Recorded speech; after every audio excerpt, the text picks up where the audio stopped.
cher, en effet, la nuit. Bon, sachant que là, il y avait rien pour y dormir, donc à la limite, je pense qu'à part squatter et venir avec sa tente, il n'y avait pas d'autre possibilité d'y dormir. Il y a beaucoup de zones qui sont sans lumière du jour, notamment toutes les zones au sous-sol où j'ai passé beaucoup de temps. On est hors sol, par définition, et puis aussi on ne sait plus s'il fait jour ou il fait nuit, puisqu'il n'y a pas de lumière naturelle.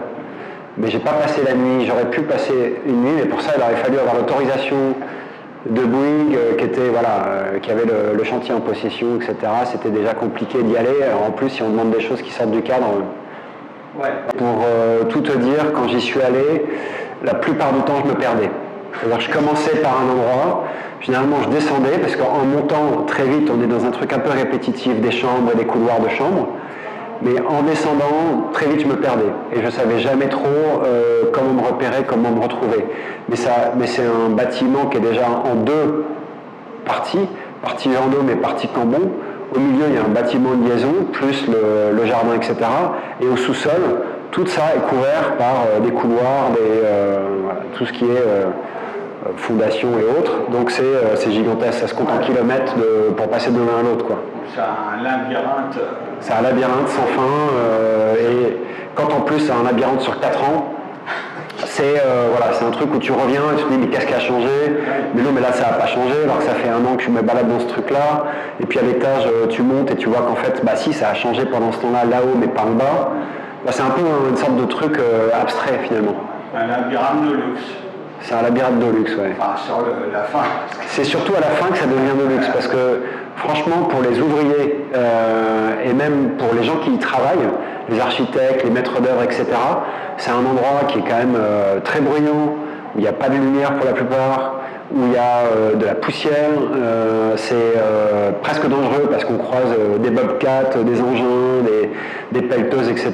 Donc c'est pas du tout accueillant en fait. Mais t'as jamais eu peur? Il y a 1 ou 2 fois, je me suis mis contre le mur parce qu'il y avait le bobcat qui passait dans le couloir. Je me suis dit, oula, faut mieux que je fasse gaffe. C'était comme une espèce de bête dans lequel on est, dont on découvre les entrailles et dans lesquelles on se perd, on perd ses repères et on croise des ombres, on croise des gens, on ne sait pas très bien qui fait quoi, mais c'est des centaines de personnes. Et voilà, dire que tout ça à la fin se fait à la main, malgré tout, c'est assez vertigineux. Est-ce que tu as pu y passer une nuit après, quand tout était fini? Non, on ne m'a jamais invité à passer la nuit. En fait, à la minute où le chantier a été livré, donc où c'est redevenu le Ritz et non pas le chantier de Bouygues, c'est là où, de nouveau, j'ai eu des soucis pour faire des photos. Parce qu'on m'a dit, mais vous êtes qui? Vous travaillez pour qui? Comment vous pouvez vous permettre de faire des photos? Alors après, vous essayez d'expliquer que ça fait 4 ans que vous faites des photos là. Mais en fait, ça a changé complètement de main. Et du coup, je me suis plus du tout senti chez moi à partir du moment où le chantier avait été livré. C'était une façon de voyager très facile, puisque j'habite Paris et que le chantier est à Paris. J'avais juste à venir en vélo 1 fois tous les 3 mois et me plonger dans cette espèce d'univers abstrait et complètement irréel, et notamment encore une fois dans les sous-sols du Ritz. Mais c'est vrai que j'ai pu le faire parce que entre 2 voyages, il y a ce temps à Paris pour travailler sur les images, donc c'est être en famille aussi, etc. Et je profitais de ces moments à Paris pour aller faire des photos au Ritz. Donc c'était parfait. Oui, c'est à partir du moment où tu mets le casque et que tu pénètres dans le chantier, il n'y a plus personne qui te demande ce que tu fais là, il n'y a plus personne qui se pose une seule question, et tu te perds et tu es t'es en plein trip. Au final, on en a gardé que 144, parce que c'est 12 coffrets de 12 tirages qui résument un peu sur les 4 ans le chantier. Mais à chaque fois que j'y allais, c'est-à-dire 4 fois par an, je prenais au moins 1500 ou 2000 photos. Donc 2000 photos par 4, ça fait 8000 par an sur 4 ans, voilà, ça fait 32 000 photos. Je pense que j'ai à peu près 20-30 000 photos qui sont tous dans la même facture, qui était de chercher des indices, de comprendre ce qui se passait. Donc parfois c'est quelque chose d'insignifiant, parfois c'est une vue générale, parfois c'est un morceau de personnage qui passe par là.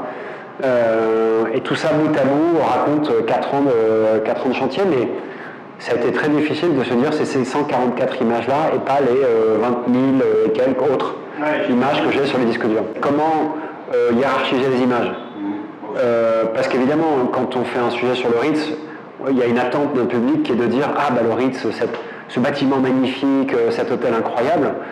Et moi je montre des bouts de câbles, des tas de poussière, un scotch sur un mur, et il faut que je me dise oui, pour moi le Ritz c'est ça. Et c'est pas évident quand on sait que les attentes sont autres, de tenir à ces images qui ne tiennent pas à grand chose en fait.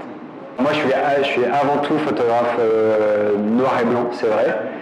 Là, je ne sais pas pourquoi il y a de la couleur. Et je trouve que c'est un travail qui remonte à il y a 10 ans maintenant, entre 2012 et 2016. Et je me suis dit qu'il y avait quand même beaucoup de lumière un tout petit peu étrange et de couleurs un peu étranges du fait qu'il y ait cette lumière artificielle.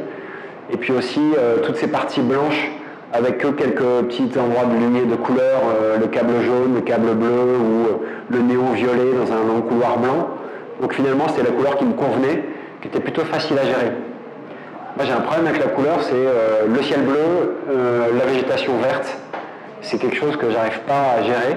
Donc généralement je passe très vite au noir et blanc quand j'ai ça devant moi, mais là il n'y avait pas de végétation ni de ciel, donc plus facile.